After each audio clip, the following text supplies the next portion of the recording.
Hello and welcome back to Sharks Happen. And on today's show we're going to go over some attacks on surfers, we're going to go over an attack on a stand-up paddleboarder. We'll finish off the show with you don't hear that every day, a shark fisherman incident. And at the end of the show, once we're done talking about sharks, I have an update on a fishing trip me and my father took. We only went fishing that one day that I was down there out of 5 days. We went golfing a couple days, but the story is the fishing trip. And we got a great show.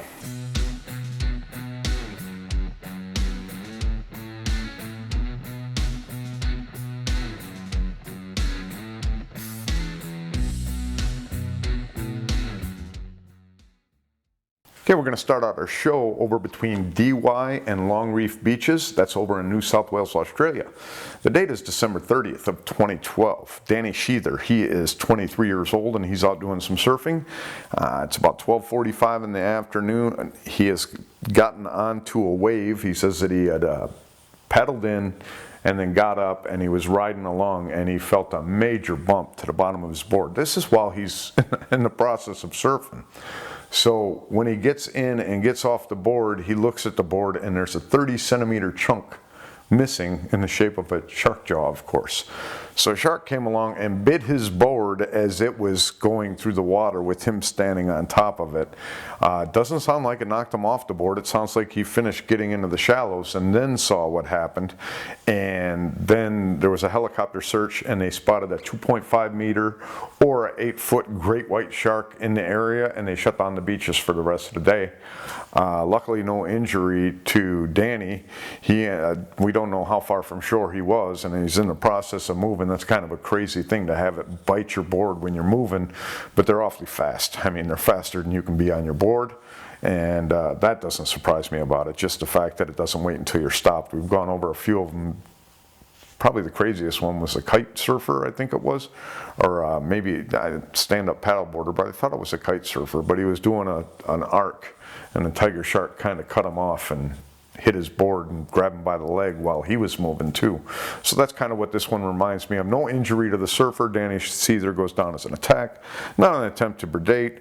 No injury except chunk missing from the board, so the board's a little worse for wear, and 8-foot great white. Okay, now we're going to head over to 7 Mile Island and we're going to go to the Ruins Campground, which is on the south end of Booty Booty National Park, which is in New South Wales, Australia. And the date is December 1st of 2016. Colin Rowland, he is 65 years old and he is out doing some morning surfing. It's 9 o'clock in the morning. No telling from distance from shore or depth of water, but he's sitting on his board in the break. So he's probably within one of the far out breaks where the water's curling. He's sitting in it and he's blasted from underneath, breaking his board in two, and is grabbed by the shark and taken under the water. Another surfer quickly paddles over and pulls Colin onto his surfboard and takes him in. His surfboard ends up trashed in pieces.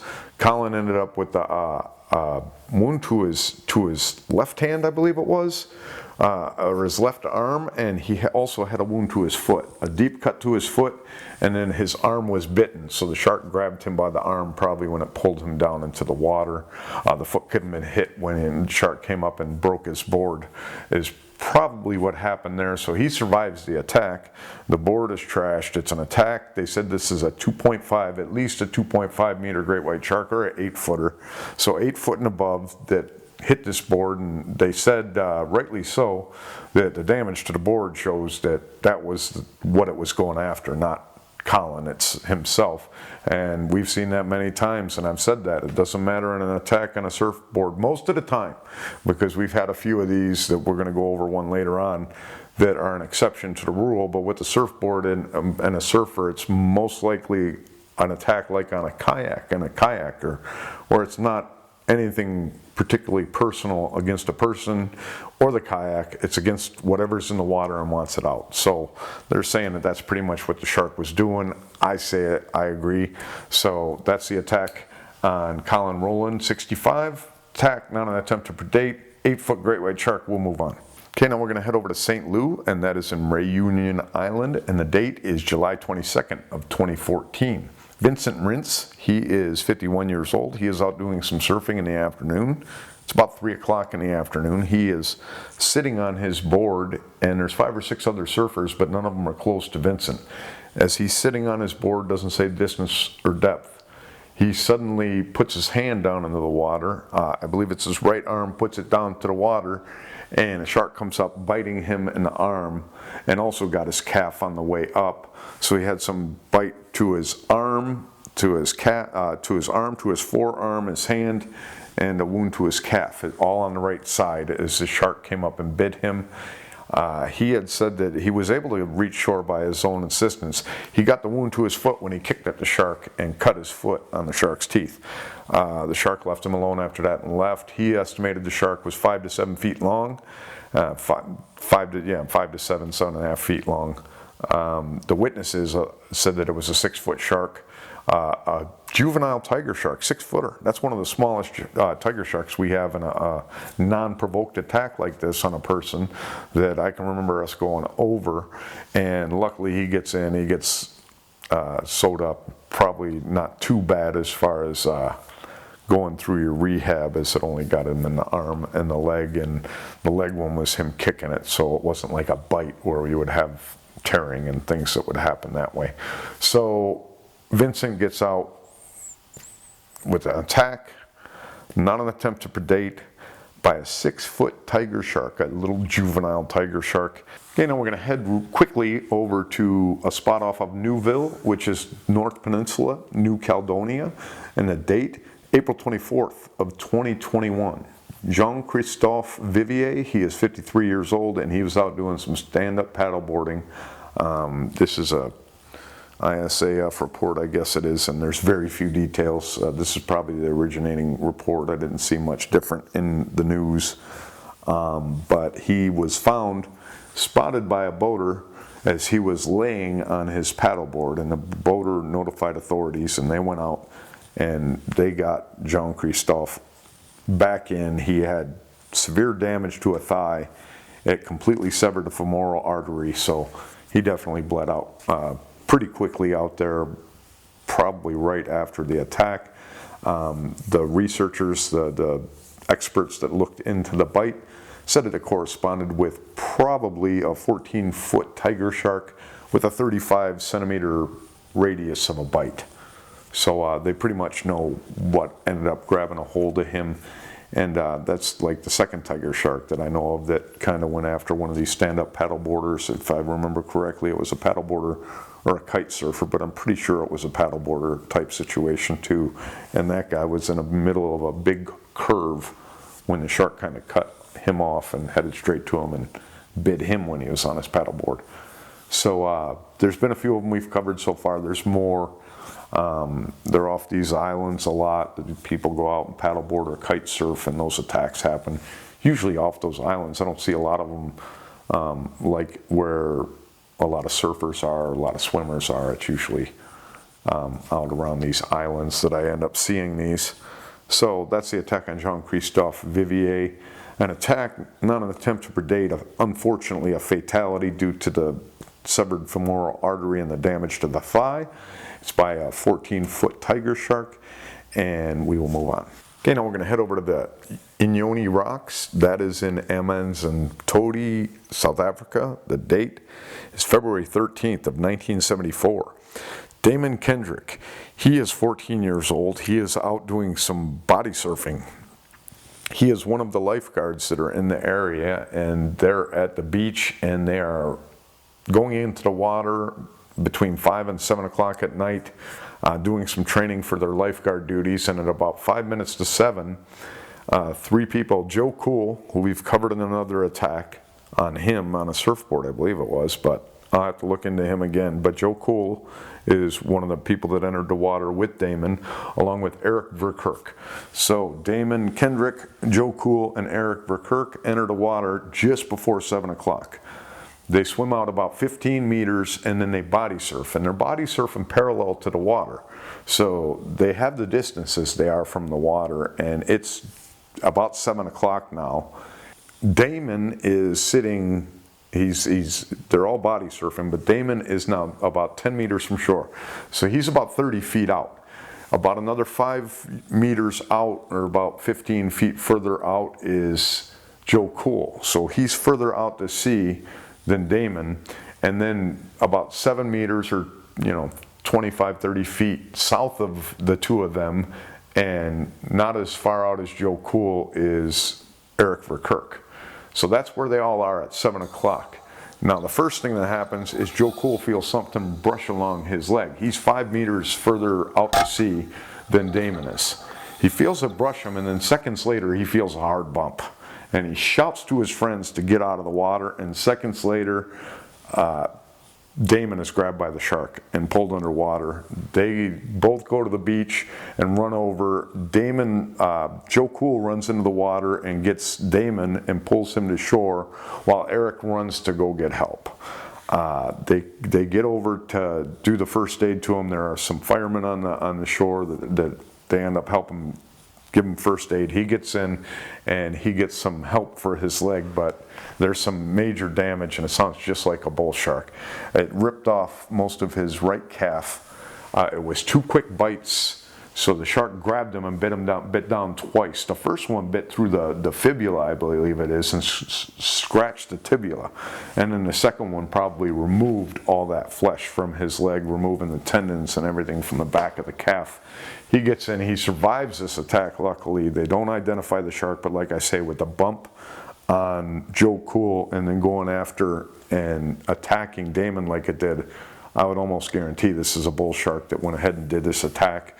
The only other shark that I would think that would act like that is probably its cousin, the whaler, that would probably bump you before it goes ahead and bites you like that. But that's not a guarantee. I don't know enough about a whaler when they're attacking. We've only covered a handful of them so far that even fit into our size range for the show. So that's the attack on Damon. He ends up surviving an attack. Not an attempt to predate, very badly damaged calf in the process. A shark that bypassed another person, and not only bypassed him, but brushed him and then bumped him, and then went and attacked Damon. So crazy attack. Like I said, 7 o'clock, they all entered the water just before that, and they were just doing their body surfing along when the brush, the bump, and then the attack ended up happening. That's our story on Damon, and we'll move on. Okay, now we're going to head over and finish out our unprovoked attacks over at Innis National Park, and that's in Dolphin Bay, and that's South Australia. The date is April 11th of 2012. Michael Demasi, he is 27 years old, and he is out doing some kayaking in a plastic kayak. Doesn't say how far from shore he is. He's in some deep water. It's about 130 feet deep water where he's at, and they say that a great white can make up that 100 feet that they go after those dolphins in like 3 seconds or something. It's something unbelievable.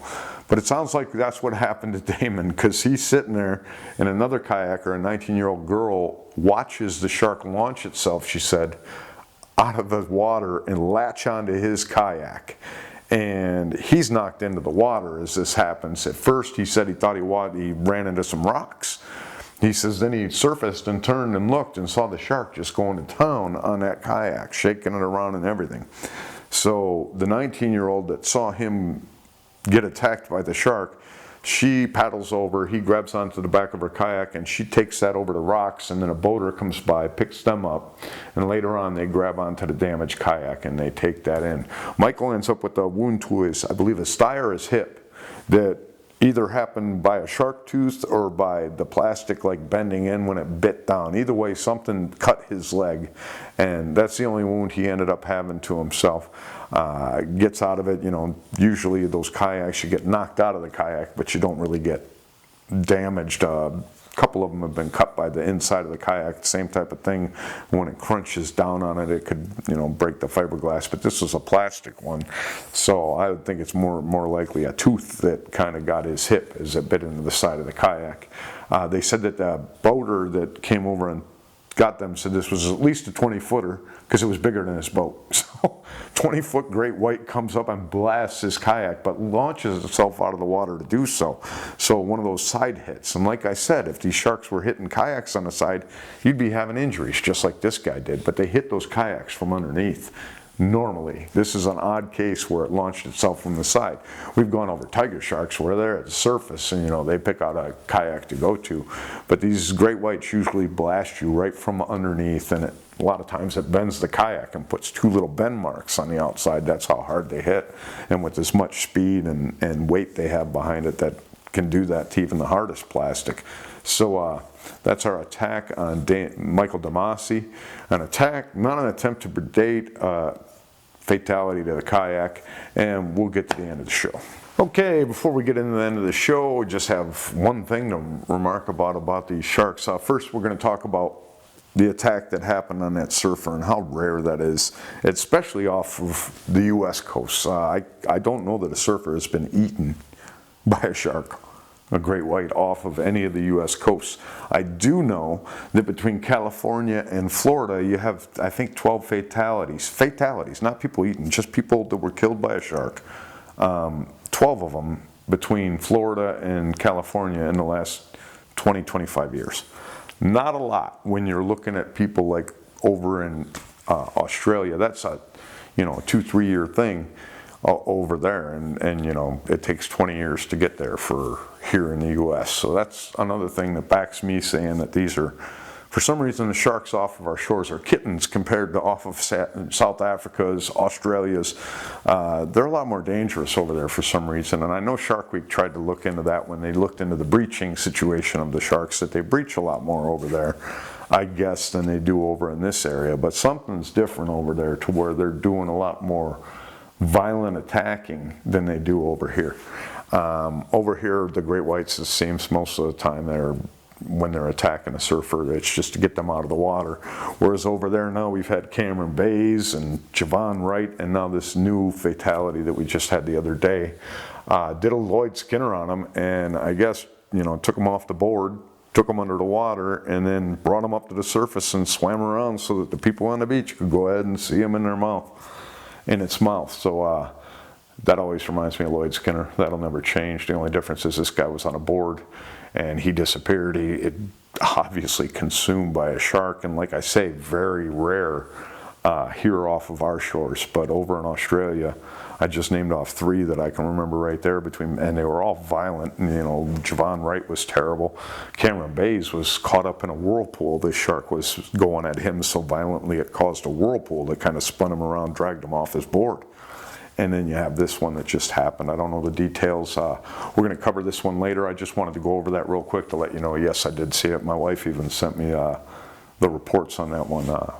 So it was very interesting. I wanted to bring that up now, and later on in the show we will cover it as soon as the information's in on everything that we need as far as distance from shore and depth if they have it, and any eyewitness accounts. The other thing is, I looked into my O-Search app. You know, the sharks are all up and down the coast. The only ones that are really close to land is right in Virginia Beach, right along that little strip of land. There's one within a mile of the coast. I mean, he's real close. And then you have to go all the way up to Canada off of, what is it? Oh, geez, it's not Nova Scotia, but there's one up there that's hanging out real close. Over in Australia, it's cricket still. As far as pinging sharks, you just have 2 whale sharks that are pinging up there north of the Australia continent. So not a lot going on with the tigers. I don't know where they are. I don't know what Katya, my bull shark, is doing over there. They're all just staying under the water. Probably still not the right temperature for them to start, you know, pinging, staying up at the surface. It might be too, you know, cold for them right now. Warms up, the tigers will get up there and start hanging out at the surface, is what I'm thinking. I mean, who knows? I'd like to, it'd be nice if O-Search kind of brought that up and talked about why they just disappear and they don't ping for so long. But I still love the app. So that's the updates on that. Now we're going to get into the end of the show. You don't hear that every day. We're going to talk about Sandrillio. This is prior to 1957. He was a shark hunter, and they would go out on a boat and they would take like a rope and they would have, it sounds like meat on it. So they would have a bait on a rope, and when the shark started teething at it, started biting at it, they would pull that up, and it sounds like they would spear a shark. They would do something to get the shark out of there because they pulled the bait out. And this one night, Sandrillio is out with his mate. They're on this little boat, and Sounds like they have it tied to the mast, the rope, or they have their weapon at the mast. But anyway, they get a shark, and Sandrillio says, well, they said instead of the shark just grabbing onto it and him being able to pull it, he didn't pull it in time, and now the shark's got a hold of it. And in the scramble for that guy to get over and get what he needed from the mast, which is probably the weapon to take care of the shark, he bumped into Sandrillio, knocking him into the water, and he was taken by the sharks. So a fishing accident ends up a fatality for Sandrillio. He falls off of his boat, and he ends up consumed by the sharks that they were trying to catch. So that's our story of Sandrillio. That's the show for today. All the sharks are done now, and now we're going to get into the end of the show, which is actually going to be quite a crazy story of our fishing trip. Stay tuned. All right, we're going to start this fishing trip. We're leaving at about 8:30 in the morning from Valdosta, and we're driving up to Black Shear Lake, try to catch some crappies in the summer, which is a tough thing to try to do anyway. So it's about 8 o'clock, and we're going to get ready to do this stuff. We go out, and my dad uses his tractor, and you take and you put the trailer hitch on the tractor hitch, and he pulls it out in front of the house. Right now we got an issue because I grab onto it. Now the other thing is my shoulder, which got better the last time I updated you on. I had to dig up 2 sprinkler heads and change them, and it sent that nerve right back into just as bad as it ever was. So my nerve's not good on my arm. I'm having trouble pulling this trailer up to put the hitch on there, and I'm thinking, geez, it must be my shoulder. Like I said, it was still hurting real bad, but I get that on there. He goes ahead and pulls the trailer up to the front. So now I grab onto the trailer and I take it off that hook and that hitch, and I go to put it on the hitch on the truck. And again, I'm having trouble pulling this thing forward and putting it on there. So I finally get it forward, put it on there. He's, connecting it, putting the chains onto the truck, connecting everything the way it's supposed to be. And I look back at that tire, the same tire we had an issue from, where I ended up with the fix-a-flat all over my tackle box and on my shoe. That tire's flat again. So I tell him, that tire's flat. He's like, oh shit, well, we better stop and put air in it. Fine. So we go ahead, we got everything in the boat, everything's connected, I check the lights, we get in the boat, we head up. Stop at a gas station's right around the corner from him, fill it up with air. He puts in a little less than it calls for because the tire is bald. I mean, it's not in great shape. So we leave. We're on 75, and we're heading up to mile marker 99 from mile marker 18. We get about 10 minutes into the drive, and we're talking, and a car pulls up next to him and is waving at him.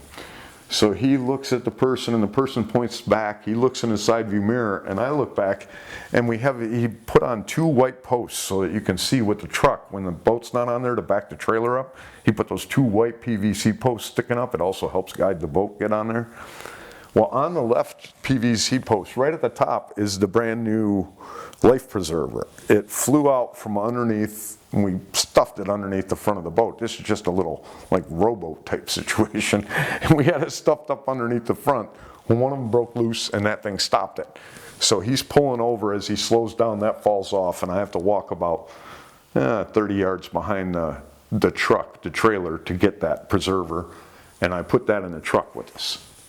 Get in, we start heading out again. We're talking for another 5 minutes, maybe 10 minutes, and another person flags us down. I'm like, what the hell? In my mind, I'm like, wow, this guy's popular. How do these people know my dad? He just moved over to Georgia. Sure enough, they're flagging us down. We pull over. That tire is completely flat. It's on his side, completely flat and shredded. And I have a picture of it. I'll show you in a little bit. So the tire is shredded now, and we are 6 miles, because Googled it to the tire places, 6 miles from Aden, which is back behind us where we need to go. So there's an exit about a mile up, and we take that exit, and there's a place that works on cars on the corner, so we pull into there. Do you have trailer tires? And he asks what kind, and he looks, he says, no, we don't have those. You'll have to go back to Aden. Like I knew, and he says the Tractor Supply is probably the best place to go.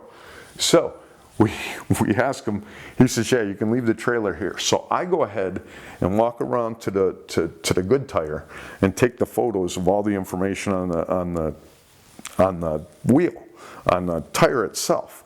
So I had to go to the good tire because the other tire shredded, took all those photos, and I'll put those 4 photos up there, just so I'd know what size the tire is. I never bought a trailer tire. I never dealt with trailer tires. So I have these 4 photos, and we leave the trailer there, we hitch it, and we head back there. So we drive 6 miles behind us, we get off in Aden, we go to the Tractor Supply. Now we get in this place and we find the tires. They're the 480 12s. And I grab 2 of them. I grab one, he grabs one. It's got the white hub. And then we get it up there and they're ringing them up. And I happen to look and I see that there's 4 lugs on that damn thing. And I remember looking at the lugs on one of those wheels and that it was a 5. So then I went back to look and I saw the 5s, and my dad came walking back and he's like, was those 4s or 5s? I said, well, they were 5s. I took a look. I didn't have a picture. I only took a picture of the tire. I didn't have a picture of the lugs, but I looked and it was a 5 lugger. So we take, and he's already paid for these 2 4s, so he has to return the 2 4s, and we take the 2 4s, we put them back in the shelf, we grab 2 5s. So he's going to replace both the tires because they're both old. Fine, we get the 2 5s up there and they pay for they exchange the other ones, they get us the 2 5s, and we are out the door. We're heading down there and we get to the tires. We get out and the guy comes out with his jack and he's going to change the tires for us.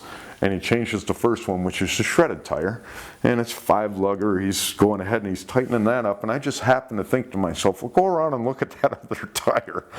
I go around and look at the other lug nuts, and it's a 4. He's got a 4 and a 5 lugs on his damn trailer. It's Franken trailer. So now we're like, what in the hell? We have to return this tire. So now we're just going to go and do our fishing. We're going to return the other 5 bolt tire and be done with it on the way back. So now we got to stop in Aden on our way back. But we get that tire put on there, and as we're getting the tire on there, I look and we're going to check out the hookup to the trailer. We put it back on the hitch. And there's a long piece of wire. It's got to be like 10 feet long, and it's a thick little piece of wire. It's got some gauge to it. It's not some little thin strip. And it's not only through the chain that holds the stuff on, but it's kind of kinked in there like it's been there the whole time. We also notice that the tire, as it shredded, he had bolted on a piece of PVC on the side and then glued on the other piece that had an elbow on it, and glued on the other piece to stand up to be his plastic thing on the side of the blown out tire. That thing not only broke that piece off, broke that piece so he only had this much sticking up of that white PVC. It broke it right in half. The tire must have hit it when it shattered. But it also, when with all those hairs you see in that picture, it unscrewed one of the bolts. One of the bolts is just missing. So we get that wire out of there. We don't know where the hell we got that. I told him we got that in exchange for the tire somehow. We get that all set and we get on the road again.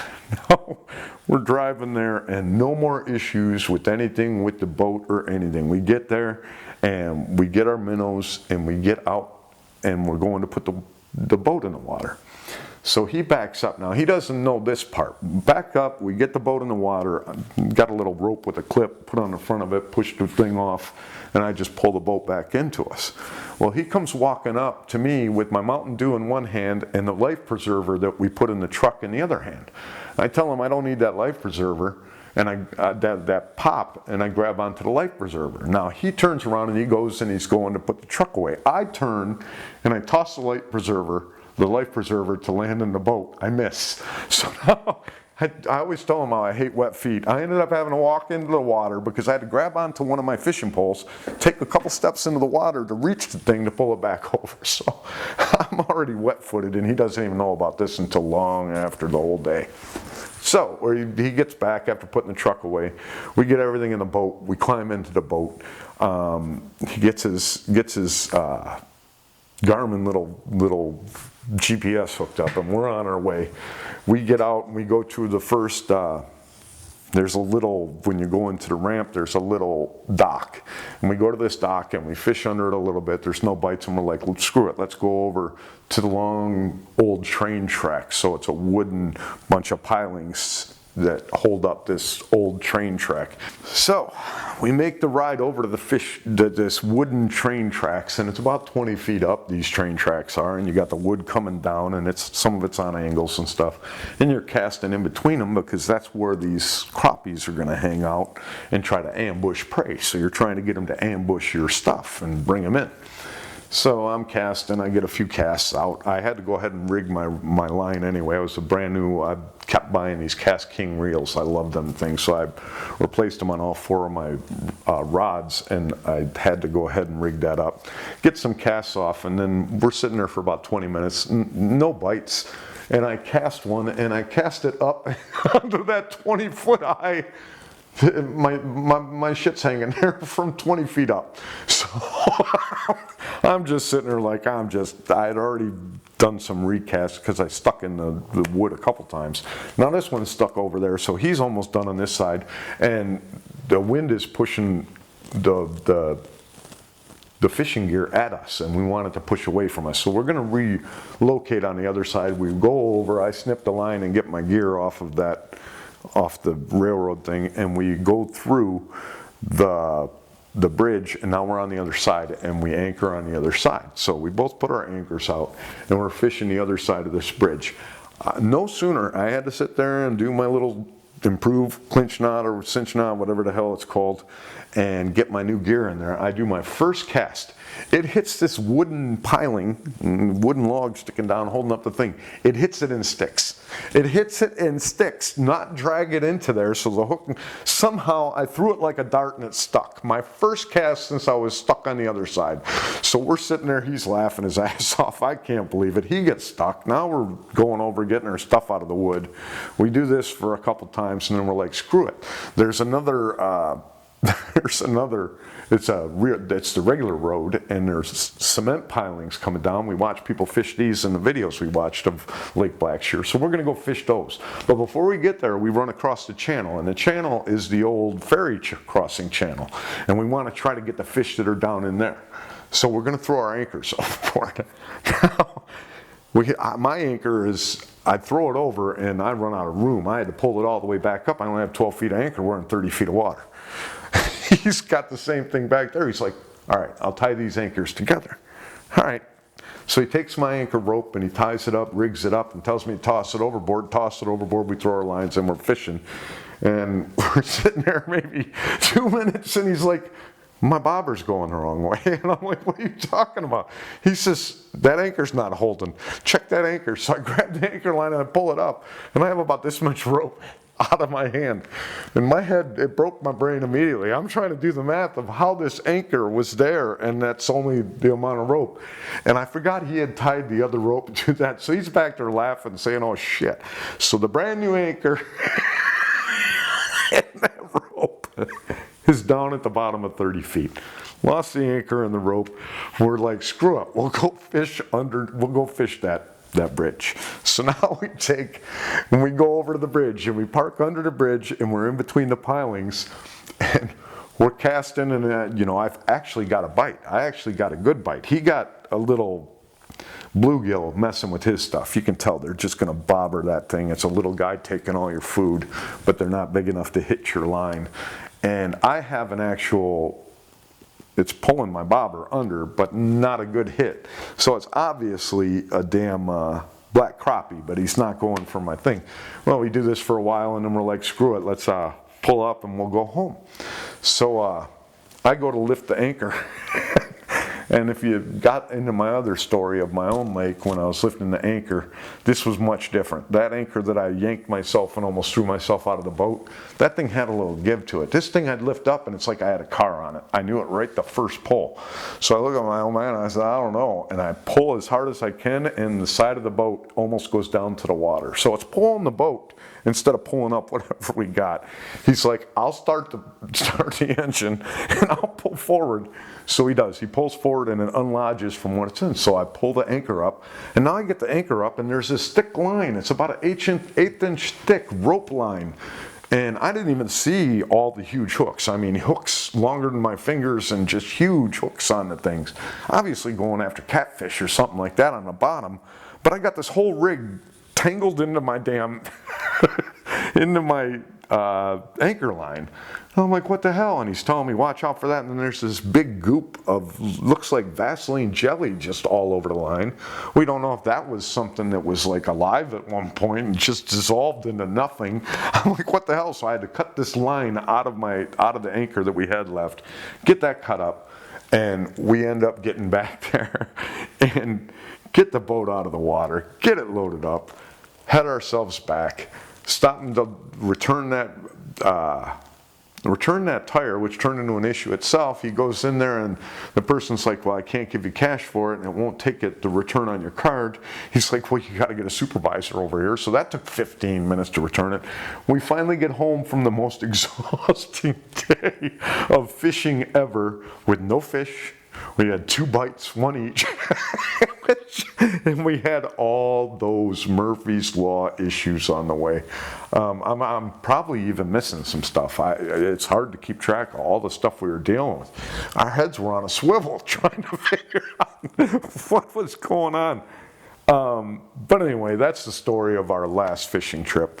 It was only a couple hours we spent on the water. It was more time than that dealing with the tire and everything else. So just another story, and eventually we'll get to the best story of our fishing trips, which is broken bow rail. There is no fishing stories like the day of broken bow rail, and this one doesn't even come close. So that's the show for today. I hope you enjoyed it. I hope you join me in a few days. I'll be back in 2-3 days with another shark thing. Good news, I'm back into my spreadsheet. I added 75 attacks to it yesterday, bringing me to 550 in it. I think I have 75 more before I'm caught up, so about 80 of them now that I did this show. And then I'll have about 650 in there. So we have a ton of attacks to go. And, you know, until then, if you go into that water, you are much more afraid of these sharks than they are of you.